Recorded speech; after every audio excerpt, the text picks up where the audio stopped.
ನನಗೆ ಆದ ಅನ್ಯಾಯ ನಾನು ಈಗ ಹೇಳತ್ತೇನೆ ಏನಪ್ಪಾ ಅಂತಂದ್ರ ನಾವೇನ್ ನಿಮ್ಗೆ ಅನ್ಯಾಯ ಮಾಡಿಲ್ಲ, ನಿಮ್ ಜೊತೆನೇ ಇದೀವಿ, MP ಒಳಗೆ ನಿಮ್ಮದ ಮಾಡಿದೀವಿ. ನಿಮ್ ಜೊಳಗೆ ನಿಮ್ ಕಾಂಗ್ರೆಸ್ದಾಗ ಬರ್ತೇವಪ್ಪ ಅಂತಲೇ MLA ಮುಖಾಂತರ ಹೇಳಿದೀವಿ, ನಮ್ ಲೀಡರ್ಗಳ ಮುಖಾಂತರ ಹೇಳಿದ್ವಿ. ನಮ್ಮನ್ನ ಕಾಂಗ್ರೆಸ್ದಾಗೂ ಕರ್ಕೊಡೋದಿಲ್ಲ, ನಮ್ಮಷ್ಟು ನಮ್ಗೆ ಬಿಡೋದಿಲ್ಲ ಅಂದ್ರೆ ಅರ್ಥೇನ? ನಮ್ಮ ಕಾಂಗ್ರೆಸ್ದಾಗೂ ಕರ್ಕೊಡೋದಿಲ್ಲ, ನಿಮ್ ಟಾರ್ಗೆಟ್ ಮಾಡ್ದಂಗ್ ಮಾಡ್ತದೆ. ನಮ್ಮ ಟಾರ್ಗೆಟ್ ಮಾಡಿದೆ. ಅದಕ್ಕೆ ಕಾರಣ ಏನು? ಸಮಾಜ ಏನ್ ಹೇಳ್ತೈತಿ ಅದನ್ನೆಲ್ಲ ಕೇಳ್ತಾನೆ. ರಾಜಕಾರಣಕ್ಕಂತೂ ಇಂಪಾರ್ಟೆಂಟ್ ಏನಂದ್ರೆ ನಾವ್ ಇರೋದು ಛಲವಾದಿಗಳು, ಆ ಕಡೆ ಈ ಕಡೆ ಬಡದಾಡಿ ಏನೋ ಅವ್ರ ಸಾಲ ಮಾಡ್ಕೊಂಡು ಅದು ಮಾಡ್ಕೊಂಡು ಇದು ಮಾಡ್ಕೊಂಡು ಮ್ಯಾಲ ಬಂದಿರ್ತೇವೆ. ನೀವು ನಮ್ಮನ್ನ ಕಾಯೋದ್ ಹೋಗಿ ನೀವ ಹೆಂಗ್ ಮುರಿದ್ರೆ ಹೆಂಗ? ನೀವ ನಮ್ಮನ್ನ ಕಾಯೋದ್ ಹೋಗಿ ನೀವ ಮುರಿದ್ರೆ ಹೆಂಗ?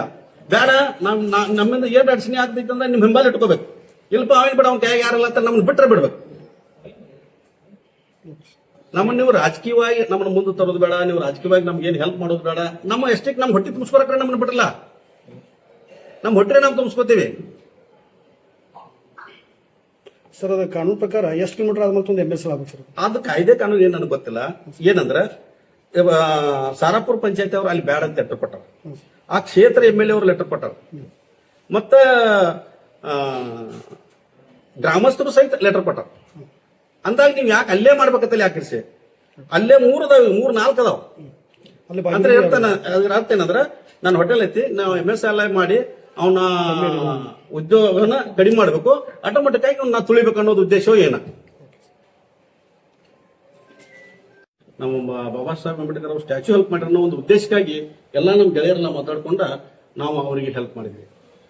ಆ ನಂತರ ಏನಾಯ್ತಪ್ಪ ಅಂತಂದ್ರ MP ಎಲೆಕ್ಷನ್ ಬಂತು. MP ಎಲೆಕ್ಷನ್ ಬಂದಾಗ ಮಾನ್ಯ ಸತೀಶ್ ಜಾರಕಿಹೊಳಿ ಅವರ ಮಗಳು ಎಲೆಕ್ಷನ್ ಕಾಂಟೆಸ್ಟ್ ಮಾಡಿದ್ರು. ನಾವು 2018 ನಂತರ ಯಾವ್ದು ಪಕ್ಷದಲ್ಲಿ ಗುರುತಿಸಿಕೊಂಡಿರ್ಲಿಲ್ಲ. ನಾವು ಬಿಜೆಪಿ ಆಯ್ತು, ಕಾಂಗ್ರೆಸ್ ಆಯ್ತು, ಯಾವ್ದು ಪಕ್ಷದಲ್ಲಿ ಗುರುತಿಸಿಕೊಂಡಿರಲಿಲ್ಲ. ಸಂಘಟನೆ ಜೊತೆ ಕೆಲಸ ಮಾಡ್ಕೋ, ಸೋಷಿಯಲ್ ಕೆಲಸ ಮಾಡ್ಕೋ ಹಂಗ ಹೊಟ್ಟಿದ್ದೆ ನಾನು. ಅವಾಗ ನನಗ ಎಲ್ಲೋ ಒಂದ್ ಕಡೆ ಇಲ್ಲ, ಯಾವ ಕಡೆ ಒಂದ್ ಕಡೆ ಗುರುತಿಸ್ಕೋಬೇಕು, ಒಬ್ಬರ ಪಕ್ಷದಾಗ ಇರಬೇಕು ಅನ್ನೋ ಒಂದು ಉದ್ದೇಶ ಇಟ್ಕೊಂಡ ನಾನು ಮಾನ್ಯ ಹುಬ್ಳಿ ಶಾಸಕರಾದಂತ ಪ್ರಸಾದ್ ಹಬ್ಬ ಅವ್ರನ್ನ ಕರ್ಕೊಂಡ ಸತೀಶ್ ಜಾರಕಿಹೊಳಿ ಅವರಿಗೆ ಭೇಟಿ ಆಗಿದೆ. ಇಲ್ಲ, ನಾನು ಕಾಂಗ್ರೆಸ್ನಲ್ಲಿ ಕೆಲಸ ಮಾಡ್ತೀನಿ, ನಾನು ಕಾಂಗ್ರೆಸ್ದಾಗ ಇರ್ತೀನಿ ಅಂತ ಹೋಗಿ ಭೇಟಿ ಆಗಿದೆ. ಆ ನಂತರ MP ಎಲೆಕ್ಷನ್ ಬಂತು. MP ಎಲೆಕ್ಷನ್ ತನಕ ಅವ್ರು ಏನ್ ನನಗೆ ಹೇಳಿಲ್ಲ, ಹಂಗ ಮುಂದೋಯ್ತು, ನಾವು ಹಂಗ ಉಳಿದು ಬಿಟ್ಟಿವಿ. ಕೊನೆಗೆ MP ಎಲೆಕ್ಷನ್ ಬಂದಾಗ ಮತ್ತೆ ಕರೆ ಹಚ್ಕೊಟ್ರು ಅವ್ರನ್ನ. ನಾವು ಹೋದಾಗ ಹೇಳಿ, ನಾನು ಇಷ್ಟು ದಿವಸ ನಿಮ್ ಜೊತೆ ಇರ್ತಾನಂದ್ರು ನನಗೆ ಏನ್ ಮಾಡ್ಲಿಲ್ಲ, ಅದಕ್ಕೆ ಈಗಾದ್ರೂ ಸಹಿತ ಪಕ್ಷದಾಗ ಯಾವ್ದಾರ ಒಂದು ಸ್ಥಾನಮಾನ ಕೊಟ್ರಿ ನನಗೆ ಕೆಲಸ ಮಾಡಕ್ ಅನುಕೂಲ ಆಗ್ತೈತಿ ಅತಲ್ಲಿ ಹೇಳಿದಾಗ ಆಯ್ತು, ನಾವ್ ಏನಾರ ಮಾಡೋಣ ಅಂತ ಹೇಳಿ ನಾ MP ಒಳಗೆ ಎಲೆಕ್ಷನ್ ಅಂದ್ರೆ ಬಹಳ ಮೈಮೇಲ್ ತಗೊಂಡು ಮಾಡಿದ್ವಿ. ಸ್ವತಃ ಸತೀಶ್ ಜಾರಕಿಹೊಳಿಯನ್ನ ನಮ್ಮ ಊರಿಗೆ ಕರೆಸಿ ದೊಡ್ಡ ಕಾರ್ಯಕ್ರಮ ಮಾಡಿ ಜನರೆಲ್ಲ ಸೇರಿಸಿ ಬಹಳಷ್ಟು ದೊಡ್ಡ ಕಾರ್ಯಕ್ರಮ ಮಾಡಿದ್ವಿ. ಆ ನಂತರ ಬೆಳಗಾವಿಯಿಂದ ಎಷ್ಟೋ ಜನ ನಮ್ಮ DSS ಲೀಡರ್ಗಳು ಬಂದ್ರು. ನಮ್ಮ ಹೋಟೆಲ್ದಲ್ಲಿ ಅವ್ರು ಇರಾಕ್ ವ್ಯವಸ್ಥೆ ಮಾಡಿ, ಅಲ್ಲೇ ಎಲ್ಲ ಪ್ರೆಸ್ ಮೀಟ್ ಮಾಡಿ, ಅವ್ರ ಊಟದ ವ್ಯವಸ್ಥೆ ಮಾಡಿ, ಜೊತೆಗೆ ಒಂದು ಗಾಡಿ ಮಾಡ್ಕೊಂಡು ನಮ್ಮ ದಲಿತ ಸಂಘಟನೆ ಎಲ್ಲಾ ಹಿರಿಯರನ್ನ ಕರ್ಕೊಂಡ ಪೂರ್ತಿ ಎಲ್ಲ MP ಕಾನ್ಸ್ಟಿಟ್ಯೂನ್ಸಿ ಎಲ್ಲ ತಿರುಗಾಡಿ ನಾನು ಪ್ರಚಾರ ಮಾಡಿದಂತ ರಿಸಲ್ಟ್ ಆಯ್ತು, ಎಲ್ಲ ಆಯ್ತು. ಆ ನಂತರ ಸಹಿತ ನಮ್ಮನೇನವ್ರ ಪಕ್ಷದಾಗ ಕರ್ಕೋಬೇಕು, ಗುರುತಿಸ್ಬೇಕಂತ ಇದ ಮಾಡ್ಲಿಲ್ಲ. ಆದ್ರ ಒಂದೇನ್ ಸಮಸ್ಯೆ ಆಯ್ತು ಅಂತಂದ್ರ ಈ MP ಎಲೆಕ್ಷನ್ ಆದ ನಂತರನ ಅವ್ರಗಳ ಗ್ರಾಮದಲ್ಲಿ ಅದು ಯಮಕಲ್ಮಡಿಯಲ್ಲಿ ಇರ್ತಕ್ಕಂಥ MSIL ಅನ್ನ ಶಿಫ್ಟ್ ಮಾಡಿ ಅವ್ರಗೊಳಗ್ ಮಾಡಿದ್ರು. ಅವಾಗ ನಾವು ವಿಚಾರ ಮಾಡಿದ್ವಿ, ಯಾಕಪ್ಪ ನಾವೆಲ್ಲ MP ಇವ್ರು ಸಪೋರ್ಟ್ ಮಾಡಿದೀವಿ, ನಂದು ಉದ್ಯೋಗ ಐತಿ, ಯಾಕೆ ಇವ್ರು ಇಲ್ಲಿ MSLI ಶಿಫ್ಟ್ ಮಾಡಿದ್ರು ಅನ್ನೋ ಒಂದು ಕೊರಗ ಕಾಡಕೈತಾನೆ. ಇಷ್ಟೆಲ್ಲ ನಾವು ಅನುಕೂಲ ಮಾಡಿದ್ರು ಸಹಿತ ಹಿಂಗ್ ಮಾಡಿರಲ್ಲ ಆತಲೆ. ಅದು ಯಮಕಲ್ಮಡಿಯಿಂದ ಹುಕ್ಕೇರಿ ಕಾನ್ಸ್ಟಿಟ್ಯೂನ್ಸಿಗೆ ಶಿಫ್ಟ್ ಮಾಡಿದ್ರು. ಅದು ಸಹಿತ ನನ್ನ ಹೋಟೆಲ್ ಬಹಳಷ್ಟು ಅನಾನುಕೂಲ ಆಗೈತೆ.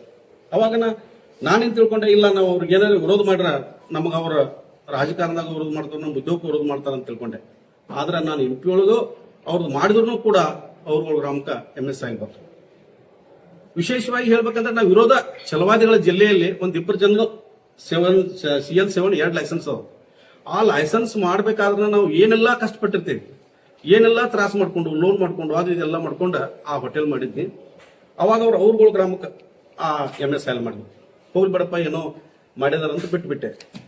ಆ ನಂತರ ನಾನು ಒಂದು ನನ್ನ ರಾಜಕೀಯ ಭವಿಷ್ಯನ ರೂಪಿಸ್ಕೋಬೇಕಲ್ಲ ಅನ್ನೋ ಉದ್ದೇಶಕ್ಕಾಗಿ ನಾ ಏನ್ ಮಾಡಿದಪ್ಪ ಅಂತಂದ್ರ, ಇಲ್ಲ ನಂದೇ ಆದಂತ ಒಂದು ಸಂಘಟನೆ ಮಾಡೋಣ ಅಂತ ಹೇಳಿ ನಾನು ಬಾಬಾ ಸಾಹೇಬರ ಹೆಸರಿನಲ್ಲಿ ಅನೇಕ ಗುಡಿಸದಲ್ಲಿ ಕಾರ್ಯಕ್ರಮ ಆಗಿರ್ಬೋದು, ನಮ್ಮಲ್ಲೇ ಕಾರ್ಯಕ್ರಮ ಆಗಿರ್ಬೋದು, ಇಂಗ್ಳಿ, ಹೊಸೂರು, ಈ ರೀತಿ ಅಂದ್ರೆ ಸುತ್ತಮುತ್ತ ಎಲ್ಲ ಹಳ್ಳಿಗಳಲ್ಲಿ ಡಾಕ್ಟರ್ ಬಾಬಾ ಸಾಹೇಬ್ ಅಂಬೇಡ್ಕರ್ಗಳ ವಿಚಾರನ ಇಟ್ಕೊಂಡ ನಾ ಸ್ವಂತ ನಾ ಯಾರನ್ನೂ ಕರಿಗಂದ ಕಾರ್ಯಕ್ರಮಗಳು ಮಾಡಕ್ಕೆ. ಅವಾಗ ಏನಾಯ್ತಪ್ಪ ಅಂತಂದ್ರ ನಾ ಯಾವ ರಾಜಕಾರಣಿಗಳನ್ನು ಕರೀಲಿಲ್ಲ.